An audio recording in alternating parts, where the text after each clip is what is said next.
Hello friends, welcome to Kavin Thanu vlogs. இந்த வீடியோவில் வீட்டில் வச்சு வழிபாடு செய்யக்கூடிய விக்கிரகங்களுக்கு எந்த முறையில் அபிஷேக வழிபாடு செய்யலாம் அப்படிங்கிறத பார்க்கலாம். பொதுவாக அபிஷேகம் அப்படிங்கிறது எதுக்காக? கோவிலாக இருந்தாலும் சரி, வீடாக இருந்தாலும் சரி, விக்கிரகங்களுக்கு எதுக்காக அபிஷேகம் பண்ணணும் அப்படிங்கிற ஒரு கேள்வி நிறைய பேருக்கு இருக்கும். விக்கிரகங்களுக்கு ஆலயங்கள் இருக்கக்கூடிய விக்கிரகங்களாக இருக்கட்டும், வீட்டில் வச்சு வழிபாடு செய்யக்கூடிய விக்கிரகங்களாக இருக்கட்டும், விக்கிரகங்களுக்கும் ஒரு வகையான ஈர்ப்புத்தன்மை அப்படிங்கிறது இருக்கு.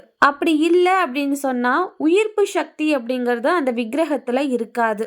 அப்போ ஈர்ப்பு தன்மை இருக்கக்கூடிய அது கருங்கல்லா இருக்கட்டும், பஞ்சலோக திருமேனியா இருக்கட்டும், அந்த சிலைகளுக்கு தினந்தோறும் அபிஷேக வழிபாடு செஞ்சு செஞ்சு அந்த விக்கிரகத்துக்கான ஈர்ப்பு தன்மையை தக்க வச்சுக்கணும். அதுக்காக தான் நம்மளுடைய முன்னோர்கள் இந்தந்த காலத்துல இந்தந்த தெய்வங்களுக்கு அபிஷேகம் செய்யணும் அப்படின்னு சொல்லி வச்சிருக்காங்க. விக்கிரகம் அப்படின்னு ஒன்று இருந்தாலே அபிஷேகம் அப்படிங்கிறது கண்டிப்பாக செஞ்சே ஆகணும். கோவிலாக இருந்தாலும் சரி, வீட்டில் விக்கிரகம் வச்சு வழிபாடு செய்யறதா இருந்தாலும் சரி, அபிஷேக ஆராதனைகள் இல்லாமல் அந்த விக்கிரகத்தை நம்மளோட வீட்டில் வச்சிருந்து எந்த ஒரு பயனும் கிடையாது. எல்லா விக்கிரகத்துக்கும் அந்த ஈர்ப்பு தன்மை அப்படிங்கிறது ஒன்று இருக்கும்னு சொல்லியிருந்தேன் இல்லையா? அந்த மாதிரி நம்ம தினந்தோறும் அபிஷேக வழிபாடு செய்கிறோம் அப்படின்னா நம்ம தினந்தோறும் செய்யக்கூடிய அபிஷேக ஆராதனைகள் மூலயமா அந்த விக்கிரகத்துக்கு உயிர்ப்புத்தன்மை அப்படிங்கிறது வரும். நம்மளோட வீட்டில் முருகர், விநாயகர், சிவலிங்கம், அம்பாள், கருமாரியம்மன், வராகியம்பாள், பெருமாள், மகாலட்சுமி தாயார், இந்த மாதிரி எவ்வளோ விக்கிரகங்கள் வேணாலும் நம்ம வாங்கி வச்சுக்கலாம். எவ்வளோ விக்கிரகம் வச்சிருந்தாலும் அந்தந்த கடவுளுக்குரிய நாட்கள் வரும்போது அபிஷேக வழிபாடு அப்படிங்கிறது நிச்சயமா செய்யணும். தினந்தோறும் அபிஷேக வழிபாடு அப்படிங்கிறது ரொம்ப ரொம்ப சிறப்பு. இந்த காலகட்டத்தில் அதெல்லாம் சாத்தியம் கிடையாது. அதனால வாரத்திற்கு ஒரு முறை வெள்ளிக்கிழமைகள்ல செய்யலாம், ஞாயிற்றுக்கிழமைகள்ல அபிஷேக வழிபாடு செய்யலாம். அந்த மாதிரி வாரந்தோறும் எங்களால் அபிஷேக வழிபாடு செய்ய முடியாது அப்படின்னா மாதத்திற்கு ஒரு முறையாவது அந்தந்த கடவுளுக்கு உகந்த நாட்கள் வரும் இல்லையா, அந்த நாட்கள்ல அபிஷேக வழிபாடு செஞ்சுக்கலாம். இப்போ விநாயகர்னு எடுத்துக்கிட்டோம் அப்படின்னா மாதத்துல 2 வாட்டி சதுர்த்தி வரும். அதுல ஏதாவது ஒரு சதுர்த்திக்காவது அபிஷேக வழிபாடு செய்யற மாதிரி பார்த்துக்கணும். அதை தவிர்த்து விநாயக பெருமானுக்கு வெள்ளிக்கிழமை ரொம்ப உகந்தது. அந்த நாட்களையும் அபிஷேக வழிபாடு செய்யலாம். முருக பெருமானுக்கு உகந்த நாட்கள்ல அபிஷேக வழிபாடு செய்யணும். சஷ்டி, விசாக நட்சத்திரம் வரக்கூடிய நாட்கள், கிருத்திகை, பரணி நட்சத்திரம் வரக்கூடிய நாட்கள்ல அபிஷேக வழிபாடு செய்யலாம். அதோட செவ்வாய்க்கிழமைகள்லையும் செஞ்சுக்கலாம். அடுத்து பெண் தெய்வங்கள் எல்லாருக்குமே செவ்வாய் வெள்ளிக்கிழமைகள்ல அபிஷேக வழிபாடு அப்படிங்கிறது ரொம்ப சிறப்பு. மாரியம்மன், கருமாரியம்மன், மகாலட்சுமி தாயார், வராகி அம்பாள், பாலாம்பிகை, அன்னபூரணி, மீனாட்சி, காமாட்சி, ஆண்டாள் அப்படின்னு சொல்லி பெண் தெய்வங்கள் எல்லாருக்குமே செவ்வாய் மற்றும் வெள்ளிக்கிழமைகள்ல பெண் தெய்வங்களுக்கு அபிஷேக ஆராதனை அப்படிங்கிறது ரொம்ப சிறப்பு.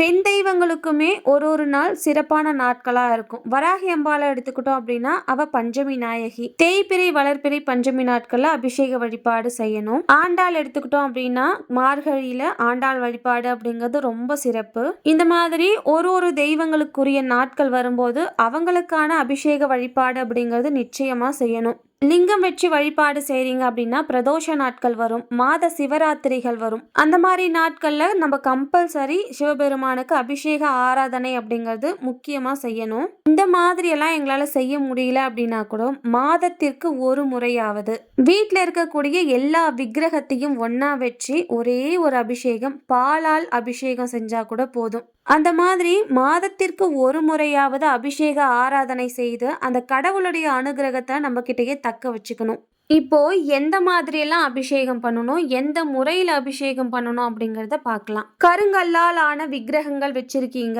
லிங்கம் கருங்கல்ல வச்சிருக்கீங்க அப்படின்னா, இல்ல வேற ஏதாவது விக்கிரகங்களா இருந்தா கூட கருங்கல்லால் ஆன விக்கிரகம் வச்சிருக்கீங்க அப்படிங்கிற பட்சத்துல முதல்ல நல்லெண்ணெயால நல்லா பூசி விடணும். இத எண்ணெய் காப்பு, தைல காப்பு அப்படின்னு கூட சொல்லுவாங்க. அபிஷேகம் ஆரம்பிக்கிறதுக்கு முன்னாடி ஒரு 5-10 நிமிஷத்துக்கு முன்னாடியே இந்த எண்ணெயை சாத்தி வைக்கணும். அதுக்கப்புறம் பாத்தீங்கன்னா கோவில்கள்ல முதல் அபிஷேகம் பஞ்சகவ்ய அபிஷேகம் தான் செய்வாங்க. அந்த மாதிரி வீடுகள்ல நம்மளால தயாரிக்க முடியாது அப்படிங்கறதால சுத்தமான தண்ணீர் வச்சு முதல் அபிஷேகம் செய்யணும். அதுக்கப்புறம் செய்யக்கூடிய அபிஷேகம் அப்படின்னு பாத்தீங்கன்னா அரிசி மாவு அபிஷேகம். எல்லாருடைய வீட்லயும் ரொம்ப சுலபமா கிடைக்கக்கூடியது. அதுக்கடுத்து மஞ்சள் பொடியால அபிஷேகம் பண்ணணும். அபிஷேகத்திற்கான பொடி அப்படின்னு சொல்லி நாட்டு மருந்து கடையில கிடைக்கும். அதை வச்சியும் நம்ம அபிஷேகம் பண்ணலாம். பால், தயிர், சந்தனம், பழம், தேன், பஞ்சாமிர்தம், பன்னீர் அப்படின்னு சொல்லி ஒரு 5 பொருட்களை நம்ம தீர்மானம் பண்ணி அபிஷேக வழிபாடு செய்யணும். பழங்களால அபிஷேகம் பண்ணலாம், பூக்களால அபிஷேகம் பண்ணலாம், இலை வகைகளால அபிஷேகம் பண்ணலாம். இந்த மாதிரி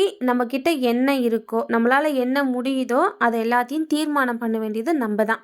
ஒரே ஒரு அபிஷேகம், பால் அபிஷேகத்துல இருந்து ஸ்டார்ட் பண்ணி 1, 5, 16 வகையான அபிஷேகங்கள் வரைக்கும் செய்யலாம். அதுக்கு மேலையும் செய்யலாம், அவர்களுடைய வசதியை பொறுத்து. சின்ன விக்கிரகங்களா இருந்தா கொஞ்சம் கொஞ்சம் அபிஷேக பொருட்களே போதுமானது. அதுக்கேத்த மாதிரி அபிஷேக பொருட்களை ரெடி பண்ணி வச்சுக்கணும்.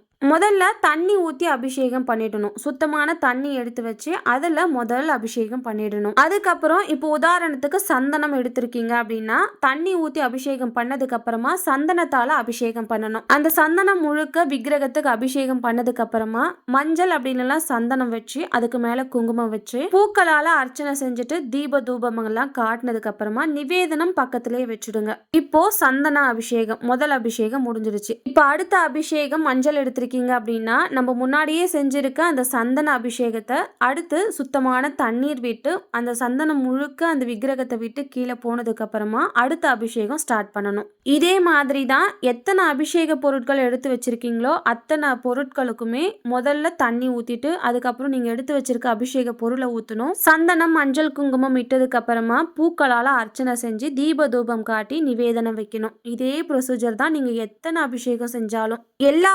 அபிஷேகங்களும் முடிஞ்சதுக்கு அப்புறமா விக்கிரகங்களுக்கு வஸ்திரம் சாத்தணும். அவங்களுக்கு மஞ்சள் குங்குமம் சந்தனம் இதால அலங்காரம் பண்ணணும். அலங்காரம் எல்லாம் முடிச்சிட்டு கடைசியா தீப தூபம் எல்லாம் காட்டி அவருக்கு நிவேதனம் வச்சு வழிபாட்டை முடிக்கணும். இது சொல்லும் போது ரொம்ப பெரிய ப்ரொசீஜர் மாதிரி இருக்கும், ஆனா ரொம்ப எளிமையா செஞ்சு முடிக்கலாம்.